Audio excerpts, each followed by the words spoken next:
Buenos días. Bueno, les vamos a dar el tema de radmiólisis y el síndrome de Cruz. También vamos a hablarles del síndrome compartimental, la que sigue, por favor. Bien, como definición, la radmiólisis va a ser un síndrome clínico, que esto va a implicarnos lo que es la degradación del tejido muscular. Y bueno, también vamos a tener como definición lo que es el síndrome de aplastamiento. Este se va a definir como una alteración sistémica, pero va a ser una consecuencia de la radmiólisis. Esto después de un evento pues traumático, y esto se debe más a fuerzas de aplastamiento. La que sigue, por favor.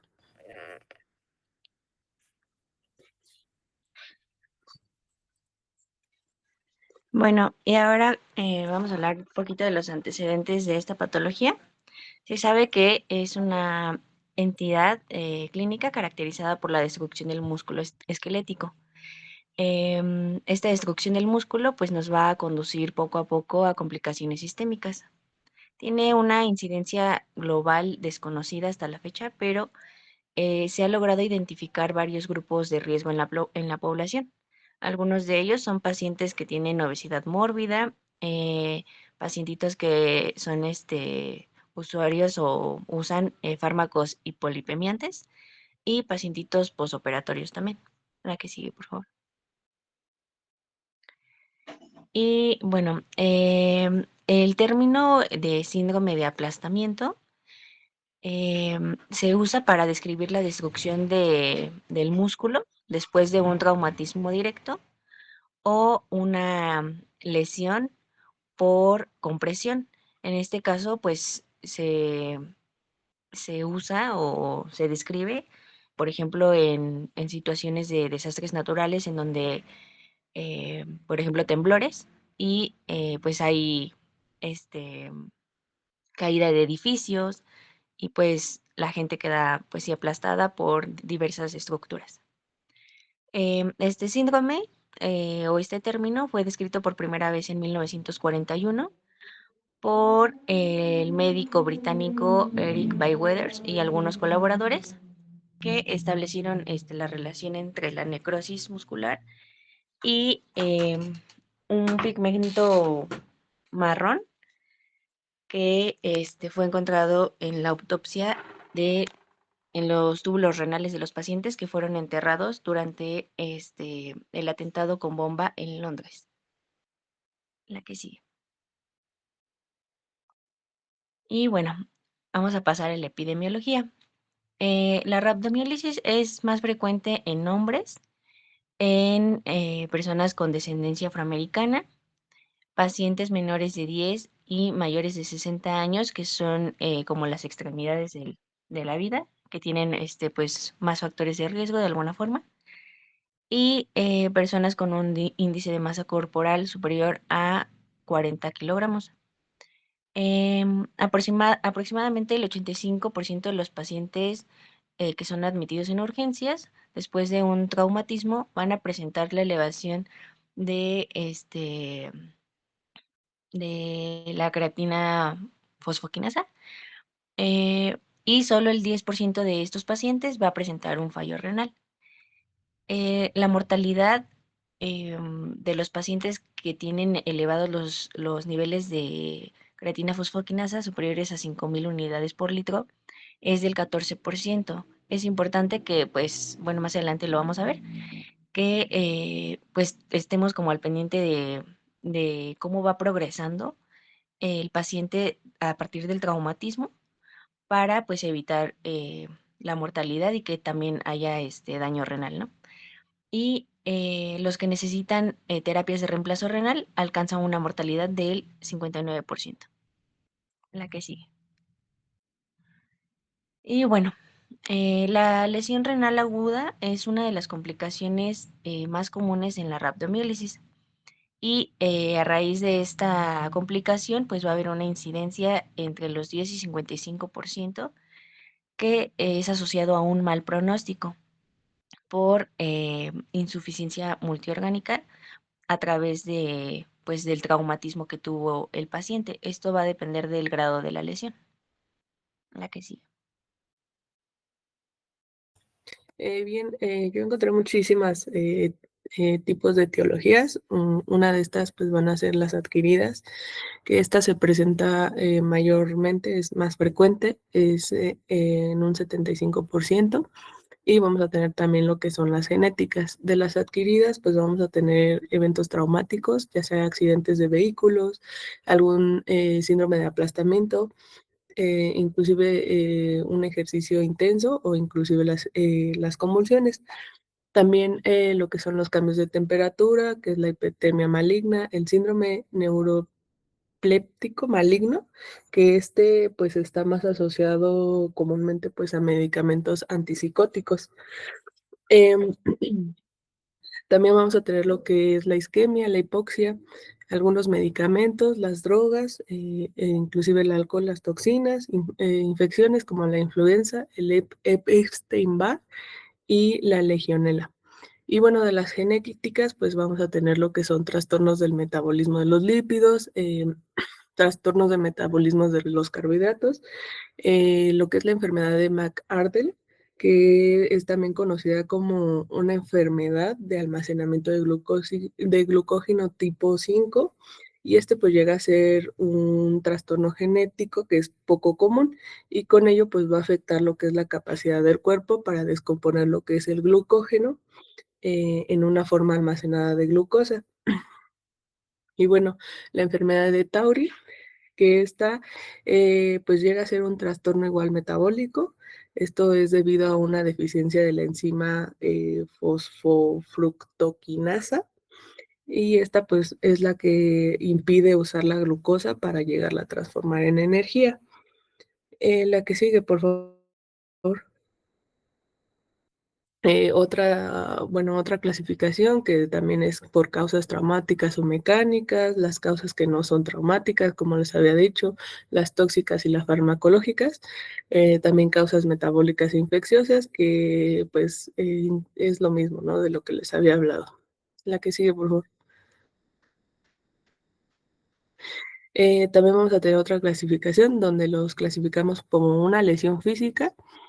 Es donde hay lesión por aplastamiento, inmovilización prolongada o las quemaduras, ¿no? El agotamiento igual a energético, esta es donde se clasifica lo que es la hipoxia, la actividad física, la miotoxicidad multifactorial, que es aquí donde vamos a clasificar lo que son los fármacos y las drogas, y la miotoxicidad directa, que también nos habla de infecciones que haya sido locales o sistémicas.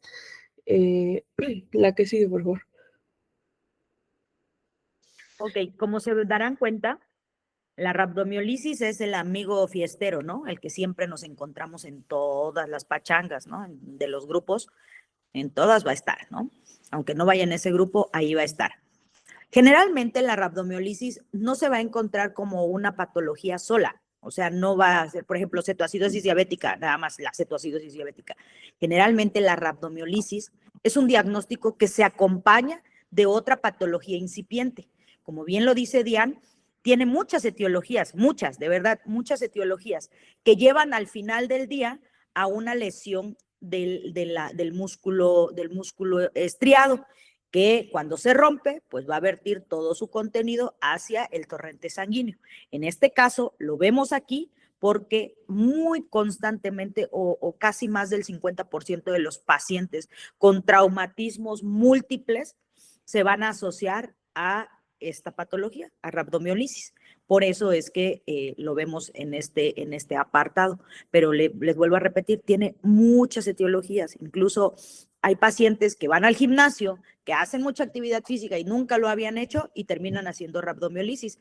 Les ha pasado, les aseguro, los chavos que van al gimnasio de repente se meten acá bien, ¿no? Porque quieren estar bien papis para la fiesta de graduación, y entonces le meten acá al peso, y hay mayor cantidad de ruptura muscular y empiezan a orinar color pardo, empiezan a tener, no como tal coluria, porque no presentan coluria, pero sí presentan la orina color pardo, más oscuro pues que lo normal. es precisamente porque hubo una destrucción masiva de las células musculares y están tirando mioglobina. Y eso es lo que vemos en la orina, ¿no? Hay pacientes que, por ejemplo, toman estatinas y de repente una vez en su vida hacen rhabdomiolisis por la asociación entre la cuestión metabólica y el agotamiento energético a nivel muscular asociado a las estatinas. Hay pacientes que tienen, por ejemplo, picaduras de alacrán y hacen rhabdomiolisis. Hay pacientes que con quemaduras, los pacientes con quemados y sobre todo los gran quemados pueden llegar a hacer rhabdomiolisis o generalmente casi más de la mitad de esos pacientes van a desarrollar rhabdomiolisis en este periodo, puesto que no solo se quema la piel, también hay una lesión a nivel muscular y eso es lo que va a causar la rhabdomiolisis. Aquí nos vamos a abocar a la rhabdomiolisis de origen traumático. Entonces, todos esos pacientes que a lo mejor tuvieron un aplastamiento, que se cayeron, que tienen una fractura, etcétera, y que hubo también lesión muscular, seguramente van a desarrollar rhabdomiolisis. Pero lo que quiero es que les quede bien claro que, aparte que tiene muchas etiologías y por esa misma causa, es una patología que no se va a presentar como único diagnóstico, sino va a acompañar a algún otro dato incipiente que generó que al final haya una ruptura muscular. ¿Qué más, Diana? Sí, la que sigue, por favor. Bien, también como etiología del síndrome de Cruz, esta se define por una triada de compresión, isquemia y reperfusión. Bueno, les van a hablar más adelante de la etiología y bueno, del cuadro clínico, ¿no? Esta se da más en desastres naturales, también en accidentes industriales y inclusive pues situaciones de conflicto. Cuando hablamos de situaciones de conflicto, pues son heridas de guerra como atrapamiento pues debajo de los escombros, ¿no? Y pues desastres naturales, pues hablamos cuando son pues un colapso de estructuras. Y accidentes industriales, por ejemplo, ya sea accidentes automovilísticos, alguna explosión o el derrumbe de alguna mina. La que sigue, por favor.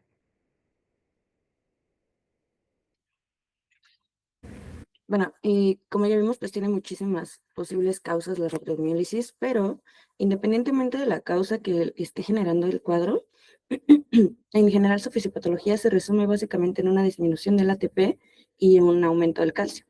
Tenemos que, pues, bueno, la célula muscular se ve afectada por una destrucción directa de la membrana celular o directamente por un agotamiento del ATP. Entonces, básicamente el calcio llega al espacio intracelular y a su vez, activa la vía de las proteasas, lo que se traduce en una apoptosis celular. Además, existe producción de ROS, que son las especies reactivas de oxígeno, y estas llevan a disfunción a nivel mitocondrial, llegando posteriormente a la apoptosis y con esto a su vez, pues a la liberación de componentes intracelulares a la circulación sistémica, como ya mencionó la doctora, generando entonces pues una citotoxicidad. En condiciones fisiológicas, toda esta homeostasis del calcio a nivel de la célula muscular pues se mantiene por medio de proteínas transmembrana, pero estas proteínas transmembrana pues a su vez dependen también de la energía. Entonces, como mencioné al inicio, básicamente hay disminución del ATP, por lo que una vez que este se agota o hay una disfunción, bueno, más bien disminuye su cantidad, ahí existe una disfunción de las bombas ATPasa, cosa que pues también se acompaña de un aumento de concentración intracelular del sodio, y esto activa también al intercambiador 2 sodio-calcio para poder corregir todas estas anomalías iónicas que están sucediendo hasta este punto.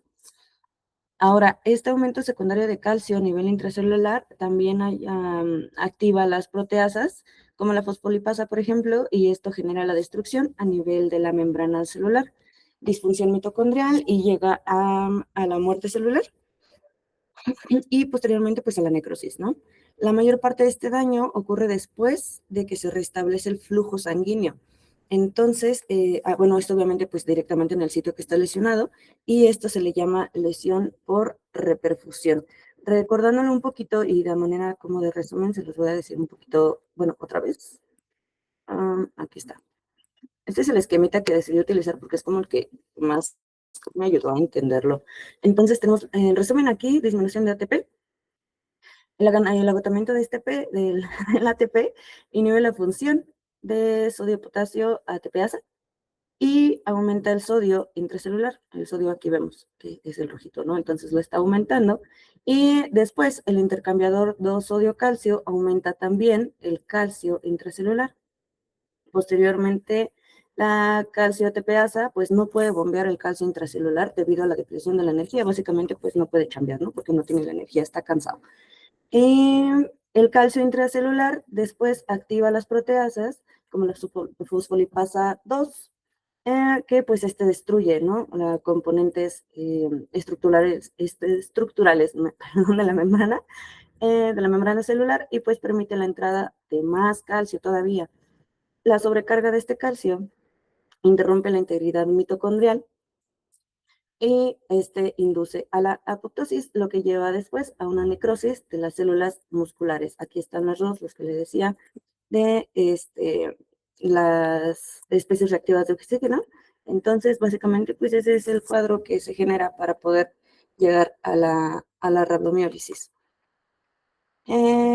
Bueno, la liberación de los compuestos intracelulares a nivel de la circulación, pues nos va a generar una lesión a nivel capilar, por lo que encontraremos un aumento en esa permeabilidad vascular, extravasación al espacio intersticial, y esto es lo que ayuda a generar el edema, la isquemia y la necrosis, lo que después se traduce en alteraciones a nivel del pH, acidosis metabólica y pues bueno, también lo que ya mencionó un poquito la doctora, anomalías también hidroelectrolíticas, evidentemente, y todo esto queda pues básicamente como un círculo vicioso de la muerte celular, o sea, todo conlleva otra vez a que se repita nuevamente y generar más calcio y demás, ¿no? O sea, básicamente se repite siempre.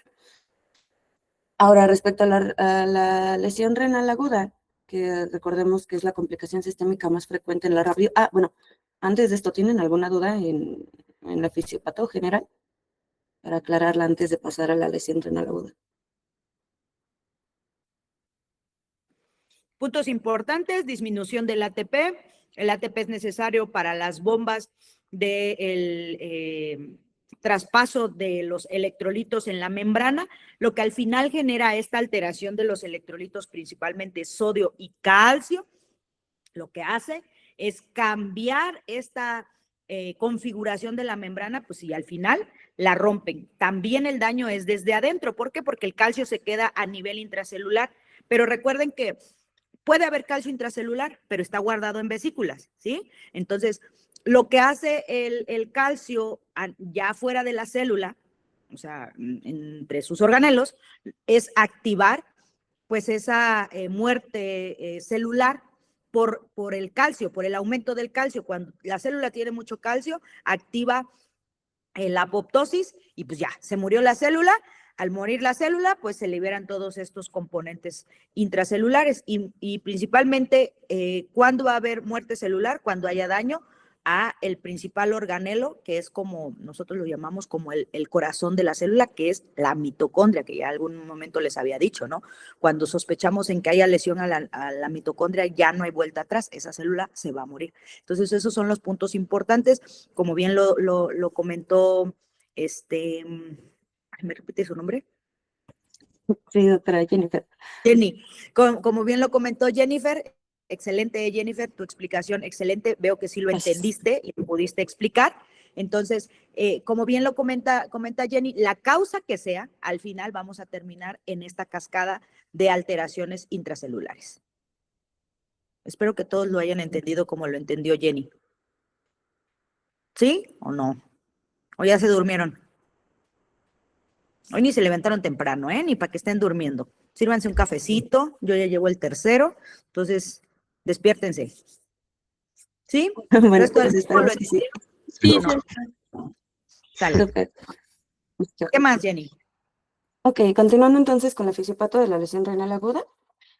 Pues esta puede darse por diferentes mecanismos también, de los cuales vamos a resaltar principalmente la hipovolemia, la mioglobinuria y la acidosis metabólica, que digamos como, lo vamos a poner como principales, ¿no? Iniciando con la hipovolemia, pues bueno, aquí las enzimas liberadas pueden dañar los capilares, que permiten a su vez la liberación de líquido en los espacios extracelulares, lo mismo que acabamos de explicar, ¿no? Entonces, se Perdón, Jenny, reduce el volumen. perdón, nada más Ajá. para puntualizar. Esto que va a explicar Jenny, que está súper excelente este cuadro que ella tiene, es para explicar el principal daño en la rhabdomiólisis, que es la lesión renal por rhabdomiólisis. Entonces, estos son los principales o las principales causas por las que hay daño a nivel tubular y lesión renal aguda, ¿no? Sale, Jenny. Así es, sí, este es como secundario, digamos, a lo que acabamos de explicar. Pero pues sí. Bueno, entonces se liberan y queda líquido en el espacio extracelular, ¿no? Entonces se reduce el volumen intravascular y este a su vez estimula, digamos, el sistema renina-angiotensina-aldosterona, cuyo efecto pues es la reducción del flujo sanguíneo renal. Aquí lo vemos, ¿no? Es esta parte. Aquí quedamos con la disminución del flujo sanguíneo. Bueno, la liberación de mioglobina en los músculos necróticos, pues tenemos que la mioglobina evidentemente es citotóxica para las nefronas, además elimina también el óxido nítrico incrementando el daño renal, entonces pues todo va de la mano. La mioglobina también provoca la peroxidación lipídica de las membranas de las células renales y algunos otros componentes que quedan libres a su vez por toda esta activación, como el hierro, por ejemplo, va a generar la reacción de Fenton, que básicamente es una reacción con peróxidos de hidrógeno y genera los ROS. También dañando los túbulos renales. Aquí está, este es de este lado, la mioglobinuria, se libera, genera más ROS. Llegamos a la reacción de Fenton, que recordemos nada más es una reacción con peróxidos de hidrógeno y genera más ROS. Y pues ya, daña los túbulos renales, ¿no? Y finalmente la acidosis metabólica, que es generada por el aumento de ácido láctico por los músculos que están dañados o que también pueden estar isquémicos en este cuadro. Todo esto se combina y la hiperfosfatemia en los músculos necróticos conduce a la hipocalcemia, que a su vez conduce al depósito de fosfato de calcio, pues generando ya el daño renal. Y bueno, no olvidemos también la liberación del ácido úrico, en donde la deposición de cristales de ácido úrico aumentan en un ambiente ácido. Entonces recordemos que estamos ya en la acidosis metabólica, por lo que nos va a llevar a una obstrucción tubular. Entonces aquí está la triada, ¿no? Y todo este mecanismo, digamos, se va a clasificar, por así decirlo, en 3 grandes procesos fisiopatológicos, que son los que acabo de mencionar, que es la vasoconstricción renal, la formación de cilindros intratubulares y la peroxidación lipídica, que todos estos generan el daño citotóxico a nivel tubular y todo esto se traduce entonces en la necrosis tubular aguda, que es la lesión renal aguda, que queda como consecuencia de la rhabdomiólisis. ¿Sí les quedó claro? Sí. Súper. Pues ya, básicamente esa es la fisiopato. Igual si tienen dudas, pues creo que está muy clarito aquí los cuadros, por si lo quieren leer después con un poquito más de calma. No se olviden del término de las proteínas que hacen la precipitación y por lo tanto tapan los túbulos. O sea, la mioglobina Ajá, por per sí, se es una proteína muy grande, es una cadena de proteínas muy grande la mioglobina. Entonces, por sí sola va a ir a tapar túbulos, pero además en un medio ácido, por todas estas características que bien dijo Jennifer, van a precipitarse con unas proteínas que se encuentran propiamente en el túbulo. O sea, llega la mioglobina en el torrente sanguíneo de donde se destruyó el músculo y en un medio ácido se van a conjuntar con estas proteínas de Thon-Horfeld. Y estos van a ser un conglomerado, hagan de cuenta como, pues sí, como grandes bolas, por así decirlo, burdamente, y es lo que va a ir a tapar completamente esos túbulos. Entonces, el éxito de la terapia para el manejo de la rhabdomiólisis es de manera inicial darle una adecuada hidratación al paciente, porque hay 2 cuestiones importantes ahí. La disminución de la volemia, o sea, un estado de hipovolemia, y 2, el medio ácido. Entonces, y 3, pues la disminución de la diuresis. Entonces, si nosotros le damos una adecuada volemia al paciente, lo que vamos a hacer es disminuir la cuestión de la constricción renal. ¿Por qué? Porque les vamos a estar dando más volumen y no va a haber necesidad de hacer una vasoconstricción.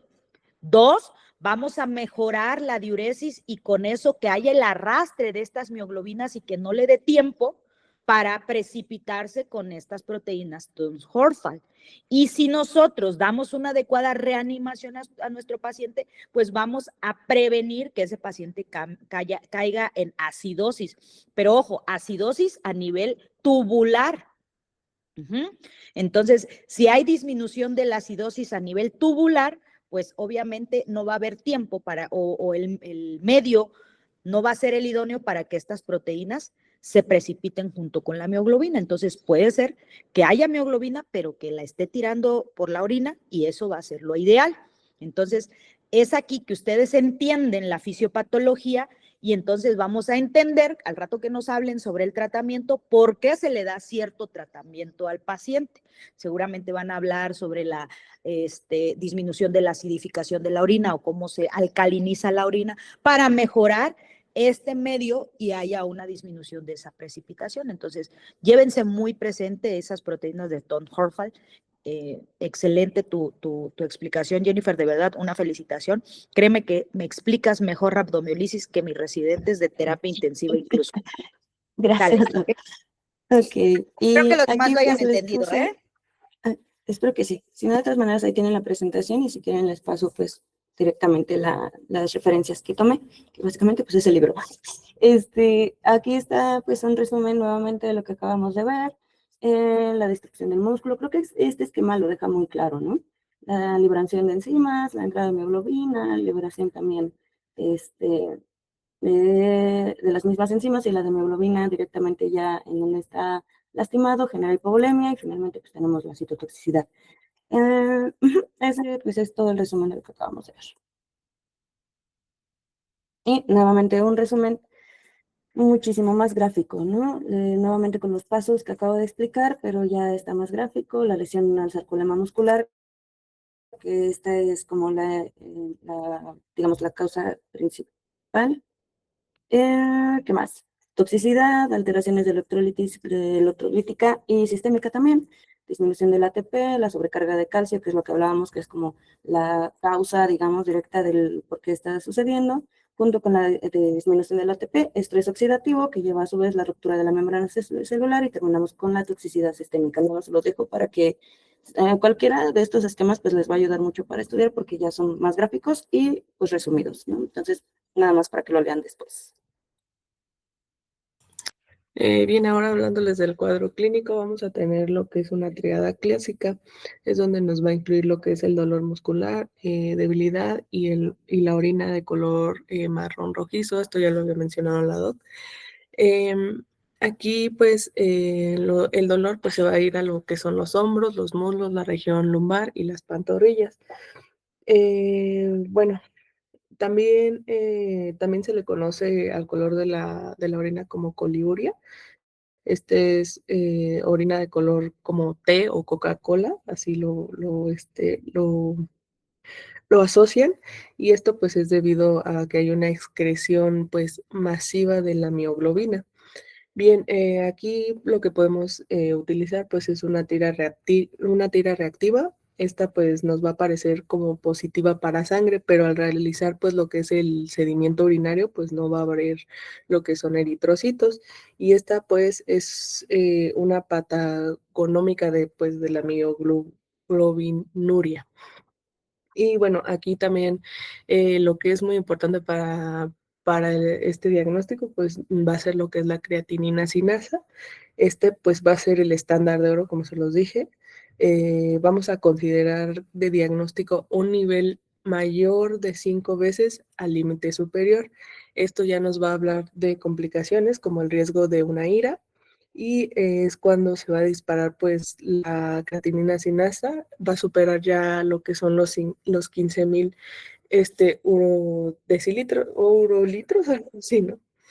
Y bueno, la mioglobina Unidades internacionales, así así, se va a medir la ASK o la mioglobina, unidades internacionales, ¿vale? sí, unidades internacionales. Y bueno, la mioglobina que les dije, esta se va a excretar pues tan rápido que en una prueba negativa pues no se va a descartar lo que es el diagnóstico si el paciente pues llega horas después del evento. Como les dije, la mioglobulina es una proteína que nos va a transportar y almacenar el oxígeno en los músculos. Con ello pues podemos tener complicaciones sistemáticas. Esto es cuando ya se pone en riesgo la vida. Como les dije, una ira. Esta va a ocurrir de un 15 a un 50% de los casos. ¿Qué va a hacer? Pues la la mioglobina va a causar lo que es la necrosis tubular aguda, esto por una citotoxicidad directa. Con ello, pues nos va a formar lo que son cilindros obstructivos y una vasoconstricción renal. ¿Cuáles? Bueno, vamos a tener factores de mal pronóstico, ¿no? Vamos a tener una deshidratación previa, una sepsis concomitante y niveles críticos de creatinina sinasa. También vamos a tener lo que son trastornos hidroelectrolíticos. Esto nos va a dar la hiperpotasemia, que llega a ser la más peligrosa porque nos causa lo que son riesgos de arritmias letales. ¿Por qué? Porque el potasio pues se va a fugar del músculo que está roto, ¿no? Y la hiperfosfatemia, que esta es la liberación de fosfato intracelular.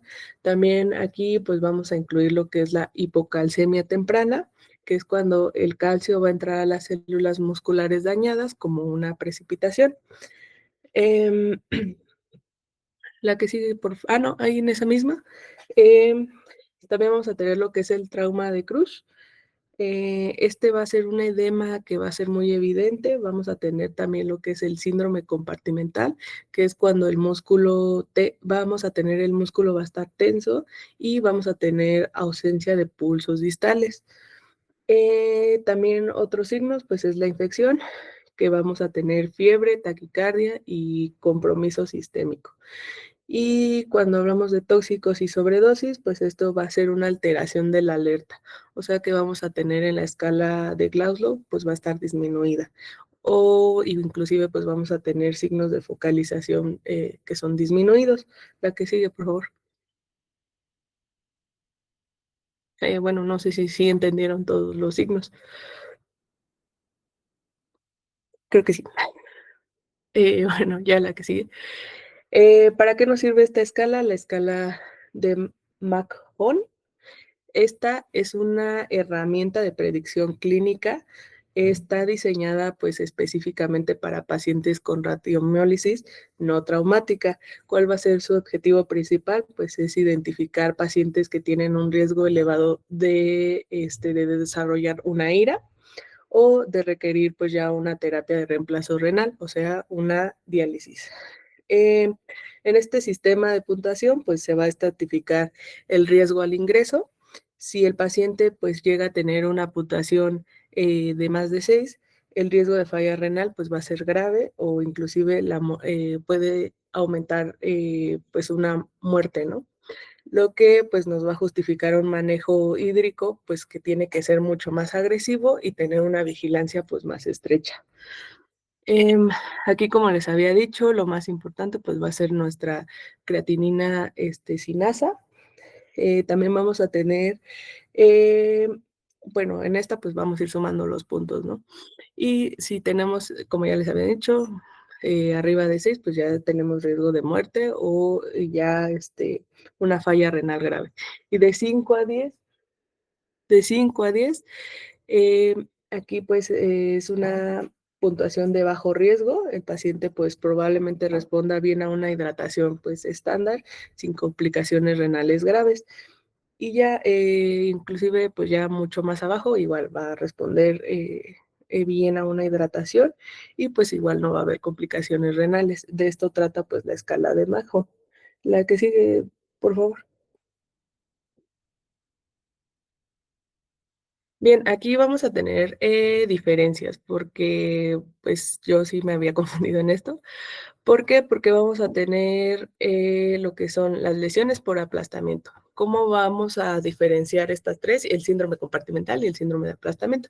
¿Cómo diferenciamos estas tres? Bueno, empezando por el aplastamiento, que es la lesión por aplastamiento, se va a definir como el daño tisular directo derivado a una fuerza compresiva va a ser externa y esta pues va a ser de gran magnitud sobre un segmento corporal, o sea que pues se va a quedar como prensada la pierna entre una fuerza, ¿no? Muy, muy fuerte, que esto es como por ejemplo lo que les había dicho de los desastres, de los derrumbes, que quedan las personas como compactadas entre dos techos, se podría decir, un ejemplo. En esta, pues se llega a producir una solución de continuidad o un compromiso estructural de los tejidos, o sea, como la piel, el músculo, los vasos sanguíneos. Esto, pues ya debido a la presión ejercida entre los dos planos u objetos pesados. Y pues, ¿cuál va a ser la significancia clínica?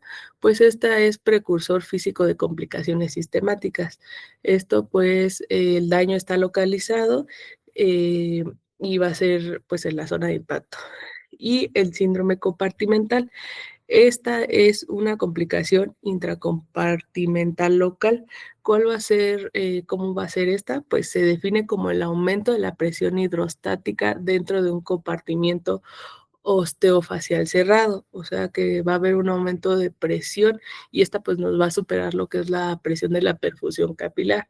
¿Cuáles van a ser nuestras consecuencias? Pues una elevación de la presión intracompartimental y con ello pues nos va a desencadenar un compromiso microvascular y con ello pues va a reducir lo que es el flujo sanguíneo local y nos puede derivar a una isquemia tisular, una hipoxia celular y de no intervenirse pues puede causar lo que es una necrosis irreversible en los miocitos y el tejido nervioso. Y el síndrome de aplastamiento o síndrome de Cruz. Este es una manifestación sistemática de la rhabdomiólisis traumática. Esta nos ocurre pues típicamente tras la liberación de una fuerza compresiva, o sea, una reperfusión. Esta es como al liberarse la presión, pues se va a invertir al torrente circulatorio y con ello pues va a haber productos de degradación celular, como principalmente, ya les había mencionado, la mioglobina, el potasio y la creatinina fosfosinasa. Con ello, pues nos va a traer lo que es la insuficiencia renal, la inestabilidad hemodinámica y el desequilibrio electrolítico, lo que ya les había mencionado. Entonces, tenemos que saber diferenciar entre estos tres, pues porque no son lo mismo, ¿verdad? La que sigue, por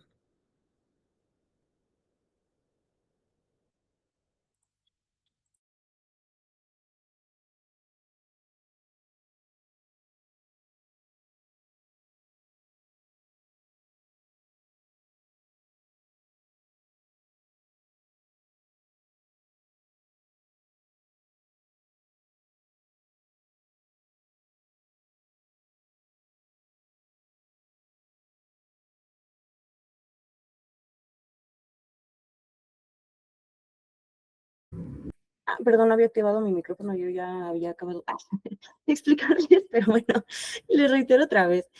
Retomando ya la parte del diagnóstico, pues se basa principalmente en, en el interrogatorio, es decir, que haya una historia clínica que sí sea compatible con alguna de las etiologías que ya mencionamos inicialmente, como un trauma, alguna inmovilización prolongada, convulsiones incluso, o el ejercicio extremo, como mencionó la doctora, y junto con ello los signos clínicos que sean directamente relacionados, ahorita lo vamos a ver en el cuadro, pero pues básicamente la debilidad muscular, el dolor, evidentemente el edema, o incluso la coluria, pero pues ya más avanzado, ¿no? Que es esta orina café. Se acompaña también de laboratorios clave, que en donde tenemos que la creatinina sinasa, como es la CK, como el gold standard, como ya lo mencionamos también varias veces, para que quede bien claro, para poder diagnosticar la rhabdomiólisis. Las literaturas marcan que hay diferentes parámetros para poder dictaminarla directamente como diagnóstico. Sin embargo, el más importante es que el valor de la ACK resulte 5 veces mayor a su valor normal, es decir, al límite superior normal que está establecido. Y pues todo esto también lo podemos, también podemos utilizar en conjunto de todo esto, pues algunos estudios complementarios. Ahondando un poquito más en la ACK, recordemos... mande. No, ya lo vas a explicar. Les iba a preguntar al resto del grupo, ¿por qué si la mioglobina es la que causa la lesión, porque utilizamos la creatininsinasa para el diagnóstico. Que no sea Jennifer, obviamente, porque ya lo va a explicar, pero a ver el resto del grupo.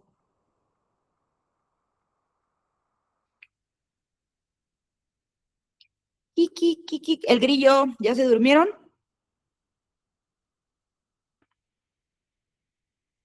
El resto del grupo, ¿por qué si la lesión la causa la mioglobina principalmente? Porque para el diagnóstico utilizamos creatininsinasa, que también es una proteína intracelular, pero ¿por qué la creatininsinasa?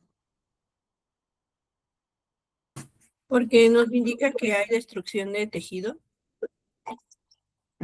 Pero, o sea, ambas, ¿no? Porque se supone que la mioglobina y la creatininsinasa son proteínas intracelulares. Pero ¿por qué utilizamos para el diagnóstico creatininsinasa y no mioglobina? Si se supone que la mioglobina es la que causa la mayor lesión.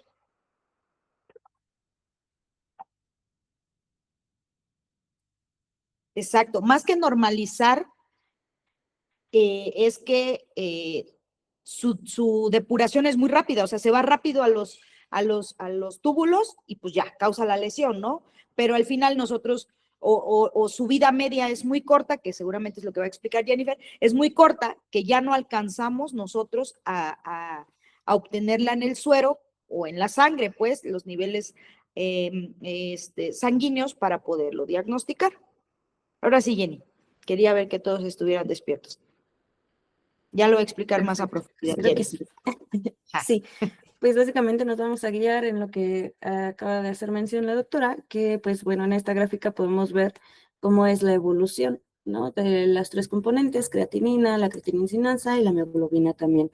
Recordemos nuevamente que pues en la creatinina el valor para que lo podamos diagnosticar debe ser 5 veces superior al límite normal con características clínicas también de rabdomiólisis, porque encontré en literaturas que pues puede ser causa de otras, bueno, puede ser a causa de otras cosas, entonces debe estar en conjunto también.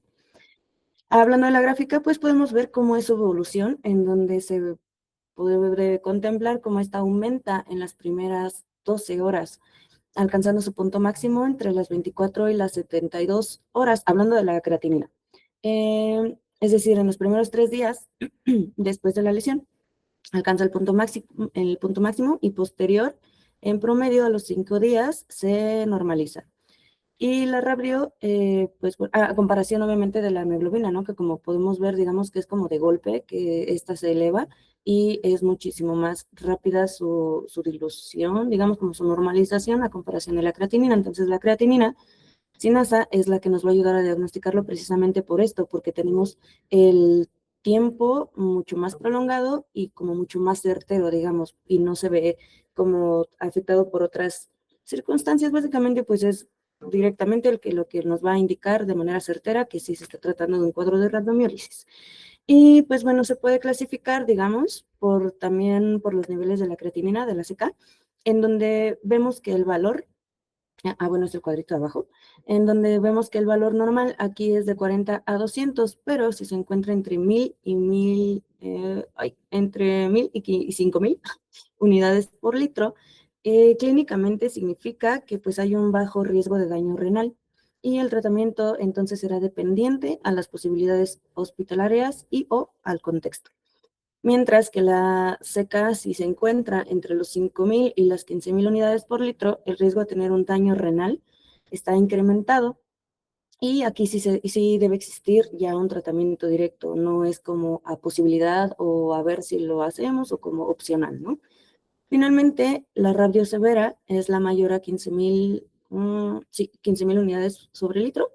Esta ya señala un riesgo elevado, pero de necesitar diálisis, o sea, ya no nos estamos guiando por el daño renal, sino ya directamente a la necesidad de obtener proceso de diálisis con evidente necesidad de tratamiento. O sea, aquí ya no hay opción para ver si se trata o no.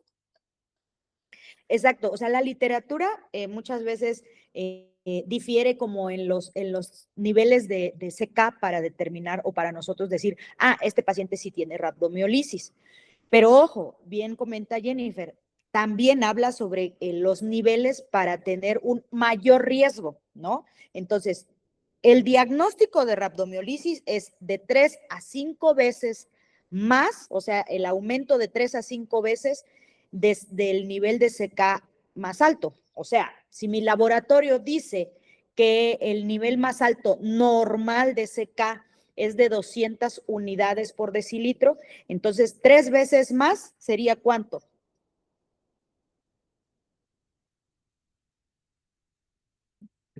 800. 200 hasta 200 es normal. 3 veces más, 3 por 2, 6. Entonces, a 200 le vas a sumar los 600. 800 unidades, ¿sí? ¿Me expliqué o no me expliqué? Dice 3 veces más el rango superior. Si tu rango superior es 200, vas a sumarle 3 veces más, ¿no? Entonces serían 800 unidades por decilitro. Ya que tienes 800, tú ya tienes el diagnóstico, o sea, ese paciente tiene rhabdomiolisis. Sin embargo, el riesgo para desarrollar lesión renal aguda y por lo tanto requiera tratamiento sustitutivo de la función renal va a diferir entre los niveles. Se ha visto que por arriba de 5,000 el riesgo de lesión renal es mayor y se ha visto que en los pacientes que tienen más de 10,000 unidades, seguramente el 100% de esos pacientes van a desarrollar la lesión renal aguda. Uno es que les da el factor de riesgo, el otro es que seguramente lo van a desarrollar y mayor a 15,000 ya habla de que esos pacientes van a desarrollar lesión renal aguda, pero además van a terminar en tratamiento sustitutivo de la lesión renal. O sea, no todos, o sea, yo por ejemplo, me fui, me caí de la pinche moto y entonces ya tuve fractura de mi pierna, perdón, y desarrollé además rhabdomiolisis. Hice lesión renal aguda. Mi creatinina se fue a 1.7, ¿no? La creatinina, ojo, creatinina. Estoy haciendo lesión renal aguda porque se supone o dando por hecho de que yo tengo una creatinina normal basal, ¿no? Menor a 1.1. Pero ya hice lesión renal aguda asociada a la rhabdomiolisis. Ya tengo 1.7. Pero eso no quiere decir que con 1.7 yo ya vaya a requerir tratamiento sustitutivo de la función renal. Recordando que para nosotros determinar que ese paciente requiere sustitución o tratamiento sustitutivo de la función renal debe de tener criterios específicos para decir este paciente ya no va a responder al tratamiento convencional y hay que llevarlo a hemodiálisis o a diálisis peritoneal. ¿Cuál? La acidosis refractaria, la anuria, datos de síndrome urémico. Ajá, esos son los datos que me van a llevar a que sí o sí me den tratamiento sustitutivo de la función renal. ¿Sí?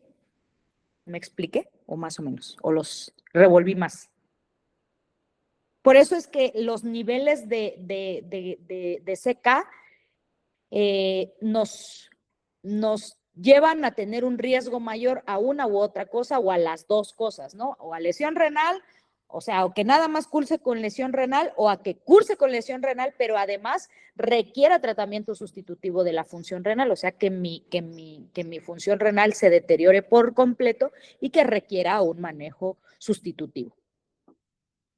Entonces, entre más seca, va a haber mayor lesión renal, por lo tanto, o sea, se va a traducir a mayor lesión renal y deterioro completo que incluso requiera el tratamiento sustitutivo. Por eso es que es importante estos niveles que les comenta Jennifer. A eso quiero aterrizar, pues, a que ustedes comprendan cuál es la importancia de documentar los niveles. No es igual que un paciente haga aumento de la CK de 25,000, por ejemplo, a otro que haga 900 o 1,000, por ejemplo.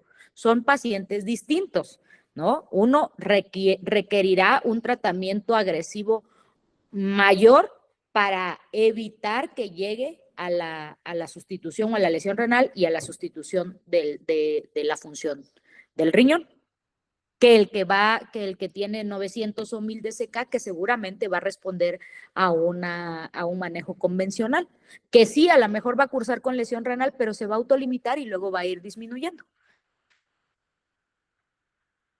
¿Qué más? Sí.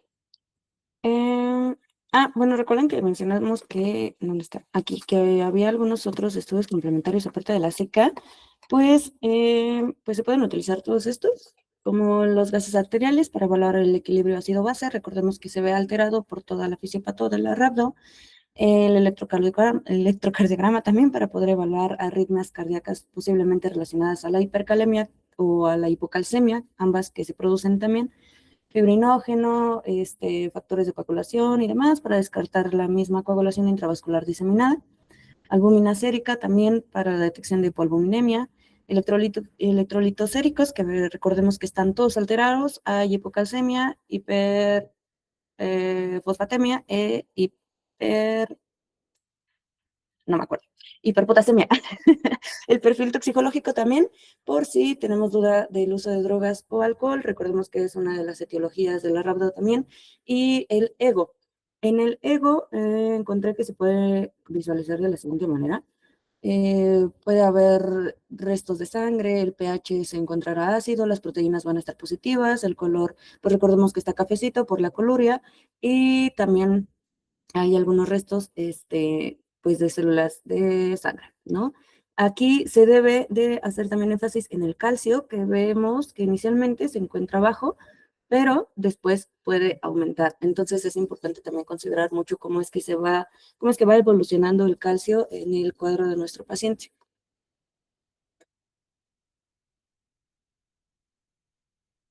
Perdón, algo Ujú. importante que me faltó recalcar. Estos pacientes discurren con mucho desequilibrio hidroelectrolítico. Una, porque recuerden que el potasio y el calcio son uno de los principales electrolitos intracelulares.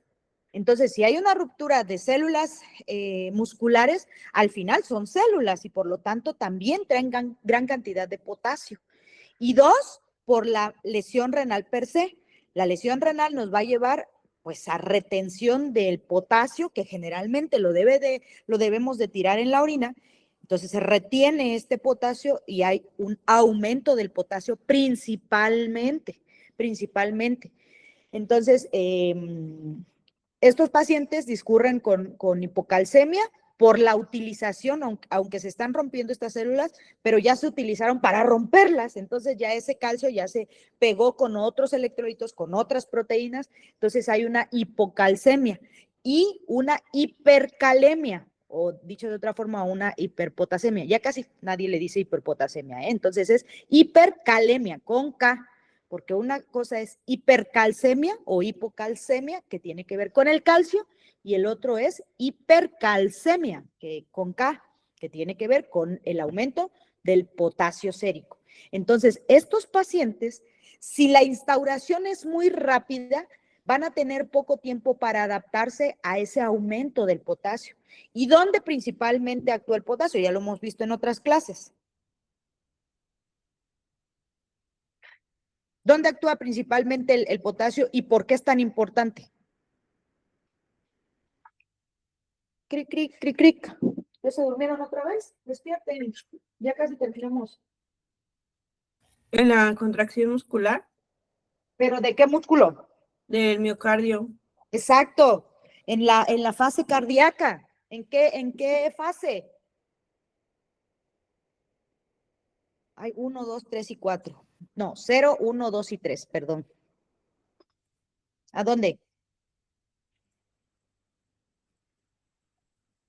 ¿En la precarga? No, en la fase cardíaca. O sea, en la fase de los impulsos, pues.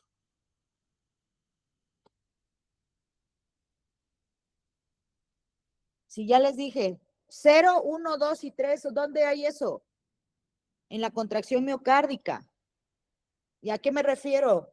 A la contracción ventricular, relajación ventricular, que tiene que ver con el electrocardiograma y por eso la explicación de por qué necesitamos un electrocardiograma en estos pacientes.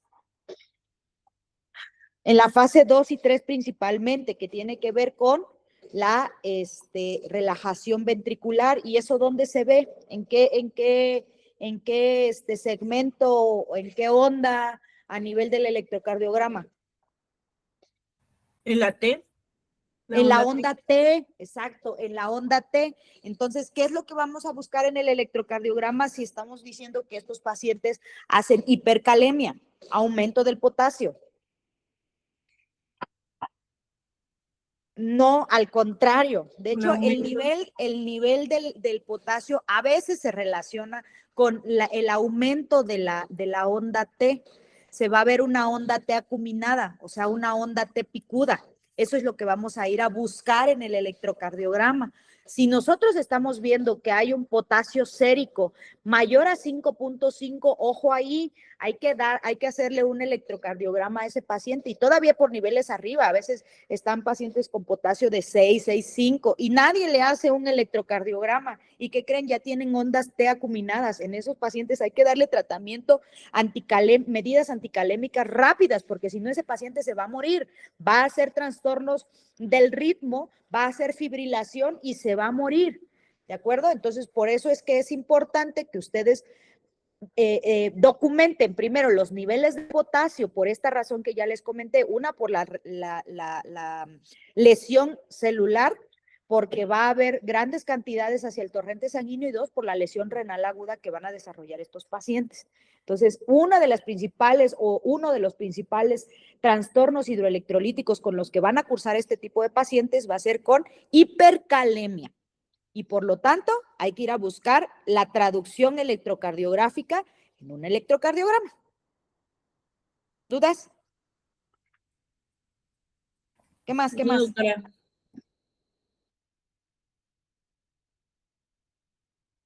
Recuerden que la medicina tiene un porqué, todo es razonamiento, todo es lógico, pues. Si ustedes lo entienden así, se les va a hacer bien fácil la cuestión médica, o sea, de por qué esto, o sea, todo tiene una explicación fisiológica y fisiopatológica, ¿de acuerdo? ¿Qué más? Bueno, ahora sí vamos a pasar con el tratamiento de la rapnio y principalmente es la fluidoterapia, la terapia de fluidos intravenosos. Añadido a esto, se debe identificar la causa de la lesión muscular. Y bueno, dos de los fluidos que se utilizan es la dextrosa al 5% y la solución salina normal al 0.45%. Otra opción es la solución de Ringer lactato y la solución salina normal con o sin bicarbonato. Aquí lo que debemos de realizar es pasar más de 6 litros por día de líquido intravenoso en casos de rhabdomiólisis grave y más de 3 litros por día en casos de que sea rhabdomiólisis moderada, y lo que buscamos es evitar la insuficiencia renal aguda. El gold estándar, por así decirlo, de la solución que debemos de ocupar es la solución salina isotónica. Esta nos va a ayudar a corregir el volumen de la rapnio cuando es secundaria a lesión por aplastamiento. La que sigue, por favor.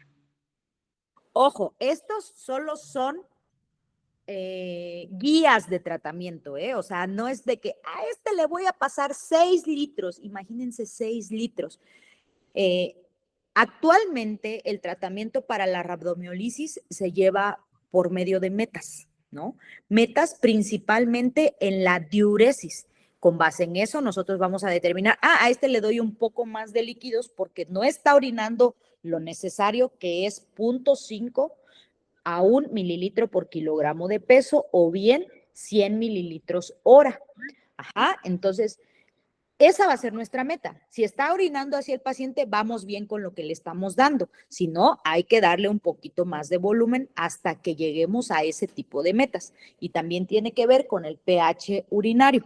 Pero recuerden, este solo es un tratamiento, o como les diré, como una base con lo que ustedes van a tomar una decisión, pero al final el paciente es el que les va a ir diciendo una u otra cosa.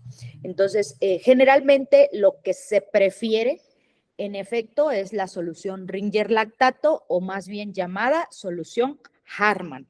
Y también se puede administrar con solución salina al 0.9%. Sin embargo, ojo, si nosotros le damos solo solución salina a ese paciente, al final nosotros le estamos aportando grandes cantidades tanto de sodio y principalmente de cloro. Y recuerden que estos pacientes van a ser lesión renal aguda y van a ser acidosis metabólica. Entonces, estos pacientes, si nosotros le estamos dando cloro y le estamos dando sodio, al final vamos a perpetuar esa acidosis y va a ser una acidosis no solo metabólica, sino una acidosis hiperclorémica, que son bien difíciles de tratar. Por eso es que se prefiere sí dar solución salina, pero hasta cierto nivel, hasta que nosotros tengamos un cloro, que ya veamos que va el cloro en más de 120, pues, ojo, ¿no? O sea, no lo vamos a llevar a 150 ese cloro, ¿no? Entonces, sí hay que tomar una decisión con base en nuestro paciente. Vuelvo a repetirle, las guías son algo que te puede guiar precisamente, pero no son receta de cocina. No es que, le tengo que dar solución salina a fuerza o le tengo que dar, y mal llamada solución fisiológica, que de fisiológica no tiene nada. Entonces, se prefiere, si tenemos las tres, yo preferiría darle solución Ringer lactato o bien llamada Harman. Es cierto que muchos caen en la disyuntiva porque también la solución Ringer lactato tiene una gran porción de potasio. Sin embargo, riesgo-beneficio, o sea, vemos también la solución salina que al final nos va a perpetuar la acidosis, pues mejor le doy solución Harman, ¿no? ¿Qué más?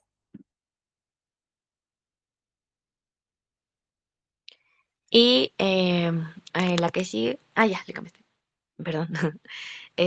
Bueno, como comentaba la doctora, aquí lo que buscamos también es alcalinizar la orina.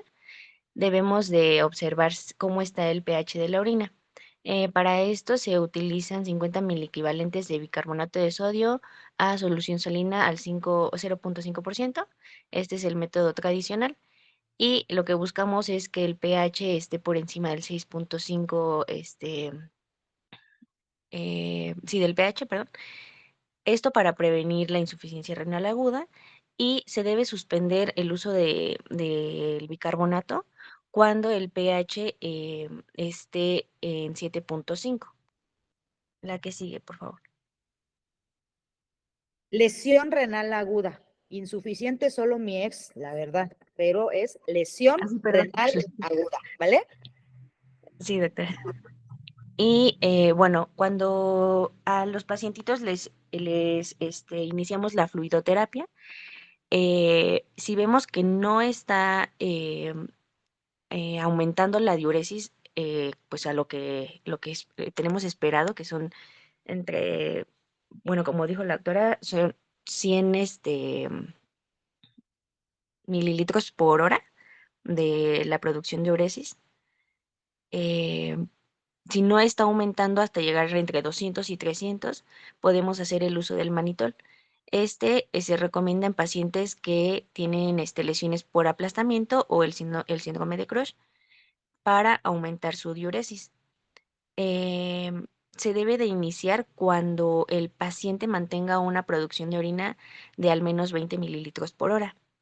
¿Y cómo lo vamos a administrar? Son 60 mililitros de manitol al 20% por 5 minutos. Aquí vamos a hacer una pausa para evaluar o observar si sí está aumentando la producción de la orina. Si sí aumenta, se mantiene la cantidad de manitol, y en caso de que no, pues ya vamos a reevaluar cuál va a ser el tratamiento. La que sigue, por favor. Pero Y ojo, perdóname, Dani. La alcalinización de la orina siempre y cuando ya hayamos hecho una adecuada reanimación.